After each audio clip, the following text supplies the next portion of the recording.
भी का हमारे इस सेशन में। जैसा कि आपको मालूम है, चैप्टर 1, चैप्टर 2, चैप्टर 3 का पीवाईक्यू हम लोग करा चुके हैं। चैप्टर नंबर 4 का पीवाईक्यू आज के इस सेशन में मैं आप लोगों को कराने वाला हूँ। हो जाइए तैयार कॉपी और पेन को लेकर, क्योंकि बिना कॉपी पेन के कोई पढ़ाई नहीं होने वाला भाई। आप लेटे लेटे वीडियो देखिएगा, आप वीडियो चला के छोड़ दीजिएगा, कोई मतलब नहीं है। आप में से एक भी बच्चा अगर कॉपी पेन लेकर इस क्वेश्चन को बनाने का कोशिश करता है, हम समय देंगे तो बहुत अच्छा होगा उसके लिए। समझ में आया बात? और मेरे लिए भी बहुत अच्छा होगा। जो क्वेश्चन आपका सही होगा उसे सही कीजिए, जो क्वेश्चन आपका गलत होगा उसे गलत कीजिए। आपको यहाँ से अंदाज़ा लगे कि आपका आप जो स्टडी कर रहे हैं उसमें से कितना पीवाईक्यू आपसे बन रहा है और कितना नहीं बन रहा है।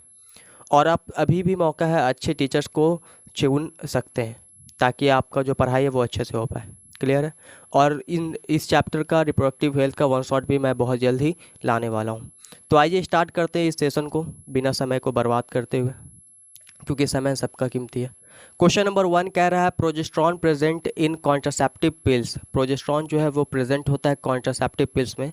इज मींट फॉर, किस लिए होता है भाई? प्रिवेंटिंग क्लीवेज को रोकने के लिए, प्रिवेंटिंग ओवुलेशन को रोकने के लिए, प्रिवेंटिंग फर्टिलाइजेशन को रोकने के लिए, या बोथ ए एंड सी। अब देखो, प्रोजेस्ट्रॉन जो है वो होता क्या है? प्रोजेस्ट्रॉन तो सर हार्मोन है। और हार्मोन क्या करता है बाबू? हार्मोन क्या करता है? बॉडी में डिसबैलेंस करता है। किसको डिसबैलेंस करता है? बॉडी में चलने वाला, फीमेल के अंदर चलने वाला मेंस्ट्रुअल साइकिल। और मेंस्ट्रुअल साइकिल जब डिसबैलेंस होता है तो ओवुलेशन जो है, क्या सर क्या बताएं? ओवुलेशन जो है तुम्हारा, ओवुलेशन क्लियर कट नहीं हो पाता है। ओवुलेशन जो है वो अच्छे तरीके से नहीं हो पाता है ना। ओवुलेशन जो है वो अच्छे तरीके से नहीं हो पाता। इधर भी लिख दे रहे हैं ओवुलेशन जो है, एक मिनट रुक जाओ, इरेज कर देते। ओवुलेशन जो है वो आपका सही से नहीं होगा, है ना। इरेजर कहाँ गया भैया? मिल गया भाई। चलिए,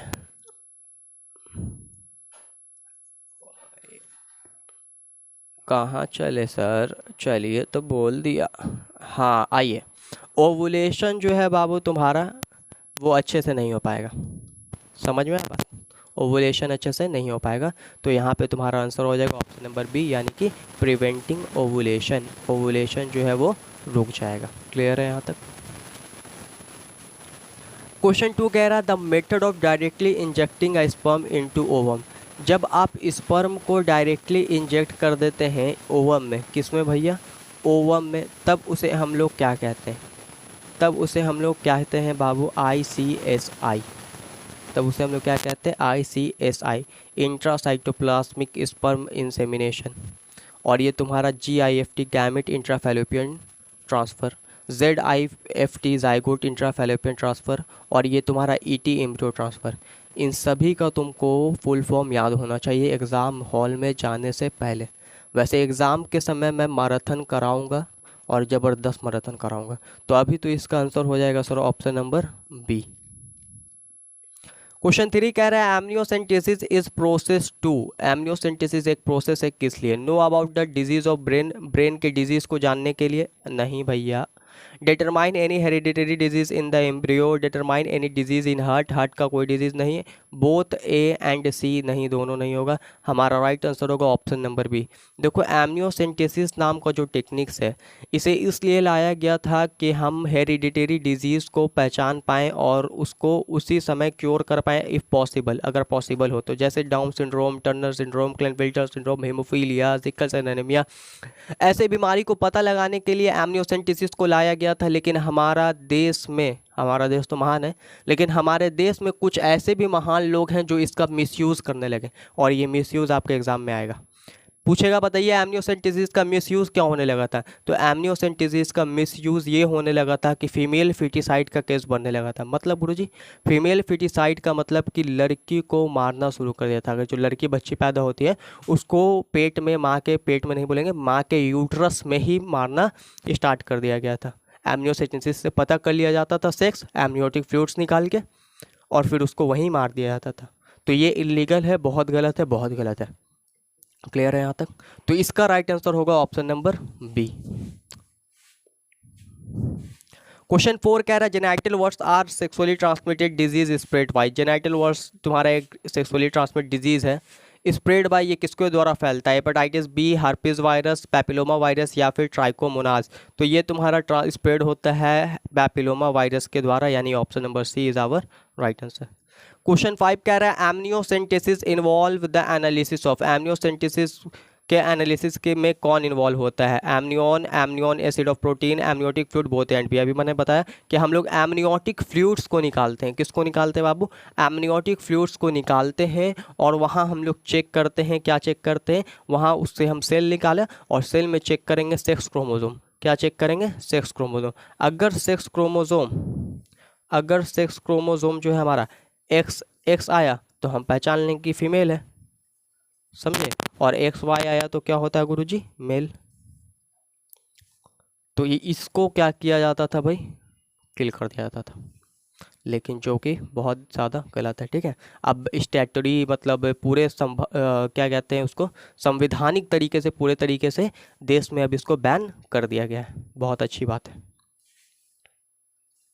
क्वेश्चन 6 कह रहा what is the function of copper T, copper T का फंक्शन क्या होगा गुरुजी? Stop zygote formation, zygote formation को स्टॉप करेगा कॉन्सेप्शन को स्टॉप करेगा, फर्टिलाइजर को, या फिर चेक करेगा म्यूटेशन को। तो कॉपर टी जो है वो क्या होता है सर? कॉपर टी एक कॉन्ट्रासेप्टिव डिवाइस है, मतलब कि बच्चा को रोकने के लिए इसका इस्तेमाल किया जाता है। तो ये करता क्या है सर? ये स्टॉप करता है फर्टिलाइजेशन को। किसको रोक देता है? फर्टिलाइजेशन को रोक देता है हमारा कॉपर टी। ये 2022 में आपका सवाल आया था। Option number C is our right answer.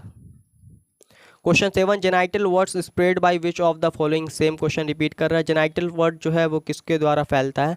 Papilloma virus. Option number D is our right answer.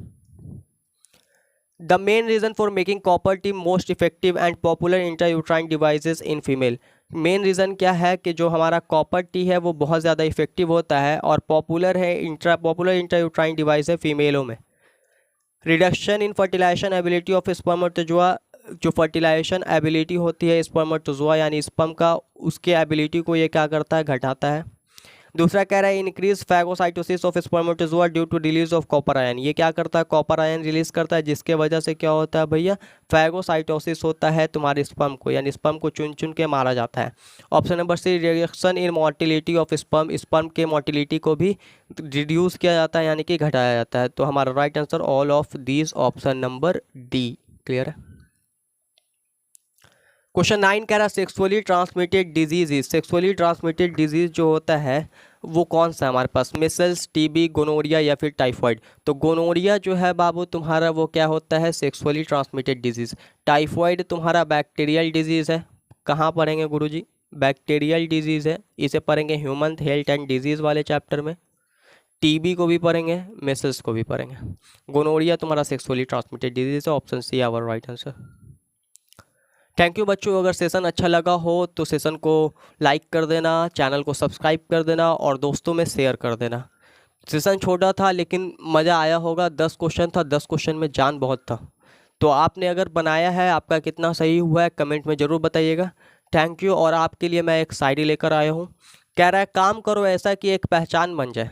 क्या कह रहा है? काम करो ऐसा कि एक पहचान बन जाए, हर कदम ऐसा चलो कि निशान बन जाए। हर कदम ऐसा चलो कि निशान बन जाए। यहाँ ज़िंदगी तो हर कोई काट लेता है। कह रहा ज़िंदगी तो हर कोई काट रहा। सही बात है भाई, ज़िंदगी तो हर कोई काट लेता है। ज़िंदगी जियो इस कदर की मिसाल बन जाए। क्या बात है, ज़िंदगी ऐसे गुजारना है कि मिसाल बनाकर जाना है। वीडियो अच्छी लगी हो तो चैनल को सब्सक्राइब कर देना, वीडियो को लाइक करना, कमेंट करना, शेयर करना। थैंक यू, धन्यवाद।